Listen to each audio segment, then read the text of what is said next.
ಈ ಭಾಗದಲ್ಲಿ ಧರ್ಮ ಜಾಗೃತಿ ಮಾಡುವಂಥ ಧರ್ಮ ಸಭೆಯೂ ಇಲ್ಲಿ ನಡೀತಾ ಇದೆ. ಅದರಲ್ಲಿ ಪೂಜ್ಯರಂಥ ಶ್ರೀಶೈಲ ಜಗದ್ಗುರುಗಳವರ ನೇತೃತ್ವದಲ್ಲಿ ಎಲ್ಲ ಕಾರ್ಯಕ್ರಮ ನಡೆಯುವಂಥ ಸಂದರ್ಭದಲ್ಲಿ ಪೂಜ್ಯ ಶ್ರೀಗಳವರ ಆಶೀರ್ವಾದ ಎಲ್ಲರಿಗೂ ಇದೆ. ಮತ್ತು ಅದರಲ್ಲಿ ಶ್ರೀ ವೀರಭದ್ರೇಶ್ವರ ಈ ಜಾತ್ರೆಯ ಮುಖಾಂತರ ಆ ವೀರಭದ್ರೇಶ್ವರನ ಕೃಪೆ ಎಲ್ಲರ ಮೇಲೆ ಇದೆ ಅನ್ನುವಂಥದ್ದನ್ನು ಅದರಲ್ಲಿ ವೀರಭದ್ರೇಶ್ವರಿಗೆ ನಾನು ಪ್ರಾರ್ಥನೆಯನ್ನು ನಾನು ಮಾಡ್ತಾ ಇದ್ದೇನೆ. ಯಾಕಂದರೆ ಈ ಒಂದು ಯಡೂರು ಕ್ಷೇತ್ರ ಒಂದು ಅತ್ಯಂತ ಪ್ರಸಿದ್ಧವಾದಂಥ ಕ್ಷೇತ್ರ. ಇವತ್ತು ಈ ಭಾಗದ ಬೆಳಗಾವಿ ಜಿಲ್ಲೆ ಅಷ್ಟೇ ಅಲ್ಲ, ಇಡೀ ಕರ್ನಾಟಕದ ಜನತೆ ಮತ್ತು ಅಕ್ಕಪಕ್ಕದ ರಾಜ್ಯಗಳಿಂದಲೂ ಸಹಿತ ವೀರಭದ್ರೇಶ್ವರನ ಒಂದು ದರ್ಶನ ತೆಗೆದುಕೊಳ್ಳಿಕ್ಕೆ ಲಕ್ಷಾಂತರ ಜನ ಪ್ರತಿನಿತ್ಯ ಬರ್ತಾ ಇರೋದನ್ನು ನಾನು ನೋಡ್ತಾ ಇದ್ದೀನಿ. ಹೀಗಾಗಿ ಇಂಥ ಒಂದು ಕಾರ್ಯಕ್ರಮ ಇದರಲ್ಲಿ ಭಾಗವಹಿಸಬೇಕು ಅನ್ನುವಂಥದ್ದು ಪೂಜ್ಯ ಶ್ರೀಗಳು ಹೇಳಿದಾಗ ನಾನು ಒಪ್ಕೊಂಡು ಇವತ್ತು ಬೇರೆ ಬೇರೆ ಎಡಬಿಡದಂಥ ಕಾರ್ಯಕ್ರಮ ಇದ್ದು ಬೆಳಗಾವಿಯಲ್ಲಿ ಭಾಳಷ್ಟು ಕೆಲವೊಂದು ಸಮಸ್ಯೆಗಳು ಇದ್ದು, ಆದರೂ ಪೂಜ್ಯ ಶ್ರೀಗಳವರ ಒಂದು ನೇತೃತ್ವದಲ್ಲಿ ಈ ಸಮಾರಂಭ ನಡೀತಾ ಇದೆ, ಬರಬೇಕು ಅನ್ನುವಂಥದ್ದು. ಮತ್ತು ಅದರಲ್ಲಿ ಶ್ರೀಶೈಲ ಜಗದ್ಗುರುಗಳವರು ಇಡೀ ರಾಜ್ಯದಲ್ಲಿ ಪ್ರವಾಸವನ್ನು ಮಾಡಿ ಧರ್ಮದ ಜಾಗೃತಿ ಮಾಡುವಂಥ ಕೆಲಸವನ್ನು ಅವ್ರು ಮಾಡ್ತಾಯಿದ್ದಾರೆ. ನಿರಂತರವಾದಂಥ ಪ್ರವಾಸ ನಾನು ನೋಡಿದ್ದೀನಿ. ಶ್ರೀಶೈಲ ಜಗದ್ಗುರು ನಿರಂತರವಾದಂಥ ಪ್ರವಾಸ, ಆ ಪ್ರವಾಸದ ಮುಖಾಂತರ ಇವತ್ತು ಬೇರೆ ಬೇರೆ ಜಿಲ್ಲೆ ಬೇರೆ ಬೇರೆ ಭಾಗದಲ್ಲಿ ಪ್ರವಾಸವನ್ನು ಮಾಡಿ ಭಕ್ತರನ್ನು ಧರ್ಮದ ಬಗ್ಗೆ ಹೆಚ್ಚು ಜಾಗೃತಿ ಮಾಡುವಂಥ ಕೆಲಸ ಇವತ್ತು ಯಾರಾದರೂ ಮಾಡ್ತಿದ್ರೆ ಪೂಜ್ಯ ಶ್ರೀಶೈಲ ಜಗದ್ಗುರುಗಳು ಅನ್ನುವಂಥ ಮಾತನ್ನು ಈ ಸಂದರ್ಭದಲ್ಲಿ ಹೇಳ್ತೀನಿ. ಆ ಹಿನ್ನೆಲೆಯಲ್ಲಿ ಇವತ್ತು ನಾವೆಲ್ಲರೂ ಸಹಿತ ಇವತ್ತು ಈ ಧರ್ಮ ಜಾಗೃತಿ ಈಗ ಪೂಜ್ಯರಂಥ ರೇಣುಕಾ ದೇವರು ಅವರು ಪ್ರವಚನವನ್ನು ಕೊಟ್ಟರು.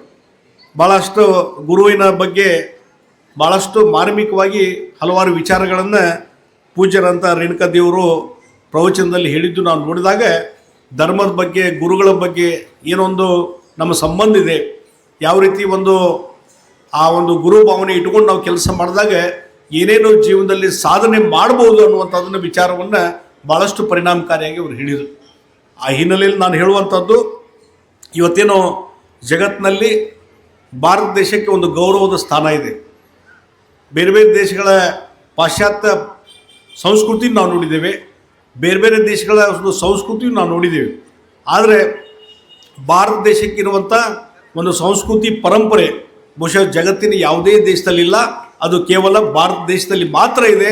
ಅದಕ್ಕೆ ಕಾರಣ ನಮ್ಮ ಧಾರ್ಮಿಕ ಕೇಂದ್ರಗಳು, ಮಠಾಧೀಶರು, ಶ್ರೀಗಳವರು ಅವರ ನೇತೃತ್ವದಲ್ಲಿ ಏನೊಂದು ಪರಂಪರೆ ಇದೆ, ಬಹುಶಃ ಅದನ್ನು ಯಾರಿಂದಲೂ ಕಸಿದುಕೊಳ್ಳಲಿಕ್ಕೆ ಸಾಧ್ಯ ಇಲ್ಲ. ಹೀಗಾಗಿ ಇವತ್ತೂ ಸಹಿತ ಇಡೀ ಜಗತ್ತಿನಲ್ಲಿ ಒಂದು ಗುರುವಿನ ಸ್ಥಾನದಲ್ಲಿ, ವಿಶ್ವ ಗುರುವಿನ ಸ್ಥಾನದಲ್ಲಿ ಯಾರಾದರೂ ಇದ್ದರೆ ಅದು ಭಾರತ ದೇಶ ಅನ್ನುವಂಥ ಮಾತನ್ನು ಈ ಸಂದರ್ಭದಲ್ಲಿ ಹೇಳ್ತೀವಿ. ಇವತ್ತು ನಾವು ನೋಡಿದ್ದೀವಿ, ಭಾಳ ಮುಖ್ಯವಾಗಿ ವೈಯಕ್ತಿಕವಾಗಿ ನಮಗೆ ಮನಃಶಾಂತಿ ಬೇಕು. ಜಗತ್ತಿನಲ್ಲಿ ಪ್ರತಿಯೊಂದು ದೇಶಕ್ಕೂ ಒಂದು ಶಾಂತಿ ಬೇಕು. ಆ ಶಾಂತಿ ಎಲ್ಲಿಂದ ಬರ್ತದೆ? ಧರ್ಮದ ರೀತಿಯಲ್ಲಿ ನಾವು ನಡ್ಕೊಂಡಾಗ ಮಾತ್ರ ಆ ಶಾಂತಿ ಸಿಗಲಿಕ್ಕೆ ಸಾಧ್ಯ. ವೈಯಕ್ತಿಕವಾಗಿ ನಾವು ಧರ್ಮದಿಂದ ನಡ್ಕೊಳ್ಳೋದು ಇದ್ದರೆ ನಮ್ಮ ಮನಃಶಾಂತಿ ಅನ್ನೋದು ಇರುವುದಿಲ್ಲ, ಒಂದಿಲ್ಲೊಂದು ಕೊರಗೆ ಇದ್ದೇ ಇರ್ತದೆ. ಅದೇ ರೀತಿ ದೇಶಗಳ ನಡುವೆ ಸಂಘರ್ಷ ಏರ್ಪಟ್ಟಿದಾಗ ಅಲ್ಲಿಯೂ ಶಾಂತಿ ಇರುವುದಿಲ್ಲ. ಇತ್ತೀಚಿನ ನೋಡಿ, ಆ ಒಂದು ಇಸ್ರೇಲು ಮತ್ತು ಪಾಕಿಸ್ತಾನ ನಡುವೆ ಯುದ್ಧ ನಡೀತು. ಅದೇ ರೀತಿ ಉಕ್ರೇನ್ ಮತ್ತು ರಷ್ಯಾದ ನಡುವೆ ಯುದ್ಧ. ಆ ಉಕ್ರೇನ್ ಮತ್ತು ರಷ್ಯಾದ ನಡುವೆ ಯುದ್ಧ ವರ್ಷಗಟ್ಟಲೆ ನಡೆದಿದೆ, ಇನ್ನೂವರೆಗೆ ಮುಕ್ತಾಯ ಹಂತಕ್ಕೆ ಬಂದಿಲ್ಲ. ಅದೇ ರೀತಿ ಇವತ್ತು ಇಸ್ರೇಲ್ ಮತ್ತು ಗಾಜಾ ಪಾಕಿಸ್ತಾನ ನಡುವೆ ನಡೆದಂಥ ಯುದ್ಧ ಇತ್ತೀಚೆಗೆ ಕೆಲವರು ಕರಾರುಗಳನ್ನು ಹಾಕ್ಕೊಂಡು ಯುದ್ಧ ವಿರಾಮವನ್ನು ಘೋಷಣೆ ಮಾಡಿ ಯುದ್ಧಕ್ಕೆ ಆದರೆ ಇಂಥ ಸಂದರ್ಭದಲ್ಲಿ ಈಗಾಗಲೇ ಸಾವಿರಾರು ಜನ, 10,000 ಜನ ಆ ಯುದ್ಧದಲ್ಲಿ ಸತ್ತು ಹೋಗಿದ್ದಾರೆ. ಅದಾದಮೇಲೆ ಇವತ್ತು ಯುದ್ಧ ವಿರಾಮ ಅನ್ನುವಂಥದ್ದು ನೋಡಿದಾಗ ಮನಸ್ಸಿಗೆ ಎಷ್ಟು ಸತ್ತೋದು, ಆ ಕುಟುಂಬದ ಸದಸ್ಯರು ಎಷ್ಟೊಂದು ದುಃಖವನ್ನು ಪಟ್ಟಿರ್ಬೋದು, ನೀವು ಅರ್ಥ ಮಾಡ್ಕೊಳ್ಳಿ. ಹೀಗಾಗಿ ಈ ಯುದ್ಧ ಬೇಕು ಅನ್ನುವಂಥ ಒಂದು ಪ್ರಶ್ನೆ ಬರ್ತದೆ. ಅದಕ್ಕಾಗಿ ಒಂದು ಶಾಂತಿ ನೆಲೆಸ್ಬೇಕಂತಂದರೆ ಬಹುಶಃ ಭಾರತ ದೇಶ, ನಮ್ಮ ಧರ್ಮಗುರುಗಳು ಆ ಮಾರ್ಗದರ್ಶನದಲ್ಲಿ, ಅವರ ಮಾರ್ಗದರ್ಶನದಲ್ಲಿ ಹೋದಾಗ ಮಾತ್ರ ಇಂಥ ಯುದ್ಧಗಳು ನಿಲ್ಲಲಿಕ್ಕೆ ಸಾಧ್ಯತೆ ಅನ್ನುವಂಥ ಮಾತನ್ನು ಈ ಸಂದರ್ಭದಲ್ಲಿ ಹೇಳ್ತೀವಿ. ಹೀಗಾಗಿ ಒಂದು ಸಂಘರ್ಷ, ಜಾತಿ ಸಂಘರ್ಷ ಮತ್ತು ವೈಷಮ್ಯ ಇವೆಲ್ಲವನ್ನು ಹೋಗಲಾಡಿಸುವಂಥ ಕೆಲಸ ಇವತ್ತು ಎಲ್ಲಿಂದಾದರೂ ಆದರೆ ಅದು ಕೇವಲ ಧರ್ಮದಿಂದ ಮಾತ್ರ.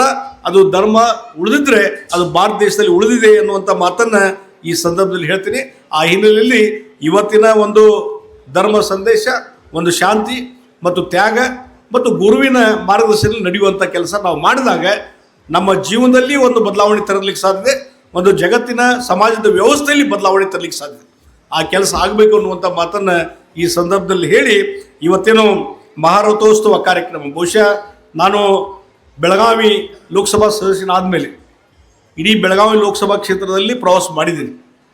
ಚಿಕ್ಕೋಡಿ ಲೋಕಸಭಾ ಕ್ಷೇತ್ರದಲ್ಲಿ ಕೆಲವು ಕಡೆ ಪ್ರವಾಸ ಮಾಡಿದ್ದೀನಿ. ಮೊದಲಿಂದು ಕಳೆದ 20-30 ವರ್ಷದಿಂದ ಚಿಕ್ಕೋಡಿ ಭಾಗದಲ್ಲಿ ನಾನು ಒಬ್ಬ ರಾಜಕೀಯ ಮುಖಂಡನಾಗಿ ಪ್ರವಾಸ ಮಾಡಿದ್ದೀನಿ. ಬೆಳಗಾವಿ ಜಿಲ್ಲೆಯಲ್ಲಿ ಮಾಡಿದ್ದೀನಿ. ಈಗ ಲೋಕಸಭಾ ಸದಸ್ಯ ಆದಮೇಲೆ ಭಾಳ ಕಡೆ ಹೊಂಟಿದ್ದೆಲ್ಲ ಬೇರೆ ಬೇರೆ ಗ್ರಾಮಗಳಿಗೆ. ಬಹುಶಃ ಇಡೀ ಬೆಳಗಾವಿ ಜಿಲ್ಲೆಯಲ್ಲಿ ಚಿಕ್ಕೋಡಿ ಹಿಡ್ಕೊಂಡು ಇಡೀ ಬೆಳಗಾವಿ ಜಿಲ್ಲೆಯಲ್ಲಿ ಇರ್ತಕ್ಕಂಥ ಮಠಗಳು, ಮಠಾಧೀಶರು ಮತ್ತು ಜಾಗೃತಿ, ಈ ಧರ್ಮದ ಬಗ್ಗೆ ಜಾಗೃತಿ ಬಹುಶಃ ಇಡೀ ರಾಜ್ಯದಲ್ಲಿ ಯಾವುದೇ ಜಿಲ್ಲೆಗಳಿಲ್ಲ, ಅದು ಬೆಳಗಾವಿ ಜಿಲ್ಲೆಯಲ್ಲಿ ಇದೆ ಅನ್ನುವಂಥದ್ದು. ಯಾಕೆ ಪ್ರತಿನಿತ್ಯ ನಮ್ಮ ಕಚೇರಿಗೆ ಬರುವಂಥ ಜನರು ಅಲ್ಲಿ ಒಂದು ಜಾತ್ರೆ ಇದೆ, ಇಲ್ಲೊಂದು ಜಾತ್ರೆ ಇದೆ, ಹೀಗಾಗಿ ಎಲ್ಲ ಕಡೆ ಜಾತ್ರೆಯಲ್ಲಿ ಭಾಗವಹಿಸುವಂಥ ನಮ್ಮ ಯುವಕರು, ಯಾಕಂದರೆ ಯುವಕರೇ ಇವತ್ತು ದಾರಿ ತಪ್ಪುವಂಥದ್ದು.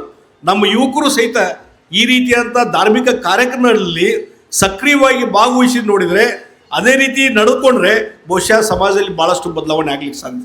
ಆ ಕೆಲಸ ಇವತ್ತು ಬೆಳಗಾವಿ ಜಿಲ್ಲೆಯಲ್ಲಿ ಆಗ್ತಾ ಇದೆ. ಬಹುಶಃ ಬೆಳಗಾವಿ ಜಿಲ್ಲೆ ಉಳಿದ ಎಲ್ಲ ಜಿಲ್ಲೆಗಳಿಗೆ, ಇಡೀ ನಾಡಿಗೆ ಒಂದು ಮಾದರಿಯಾದಂಥ ಜಿಲ್ಲೆ, ಅದು ಇನ್ನೂ ಹೆಚ್ಚು ಮಾದರಿಯಾದಂಥ ಜಿಲ್ಲೆ ಮಾಡಲಿಕ್ಕೆ ಎಲ್ಲ ರೀತಿಯಾದಂಥ ಪ್ರಯತ್ನ ನಿಮ್ಮ ಸಹಕಾರ ತೆಗೆದುಕೊಂಡು ನಾನು ಮಾಡ್ತೀನಿ ಅನ್ನುವಂಥ ಮಾತನ್ನು ಈ ಸಂದರ್ಭದಲ್ಲಿ ಹೇಳಬಯಸ್ತೇನೆ. ಹೀಗಾಗಿ ಇವತ್ತಿನ ಈ ಯಡೂರದ ಶ್ರೀ ಕ್ಷೇತ್ರದ ಈ ಒಂದು ಜಾತ್ರಾ ಸಮಾರಂಭದಲ್ಲಿ ಇವತ್ತು ಭಾಗವಹಿಸಲಿಕ್ಕೆ ಅನುವು ಮಾಡಿಕೊಟ್ರಿ, 4 ಮಾತಾಡಲಿಕ್ಕೆ ಅವಕಾಶ ಕೊಟ್ರಿ, ಗೌರವ ಕೊಟ್ಟಿದ್ರಿ, ಸನ್ಮಾನ ಮಾಡಿದ್ರಿ. ನಿಮ್ಮೆಲ್ಲರಿಗೆ ನಾನು ಅಭಿನಂದನೆಗಳನ್ನು ಸಲ್ಲಿಸಿ ಪೂಜ್ಯ ಶ್ರೀಗಳವರ ಆಶೀರ್ವಾದ ಎಲ್ಲರ ಮೇಲೆ ಸದಾಕಾಲ ಇರಲಿ ಅಂತ ಹೇಳಿ ಅವರಲ್ಲಿ ಪ್ರಾರ್ಥನೆಯನ್ನು ಮಾಡಿ ನನ್ನ 4 ಮಾತು ಮುಗಿಸ್ತಾ ಇದ್ದೇನೆ. ನಮಸ್ಕಾರ. ಜೈ ಹಿಂದ್, ಜೈ ಕರ್ನಾಟಕ.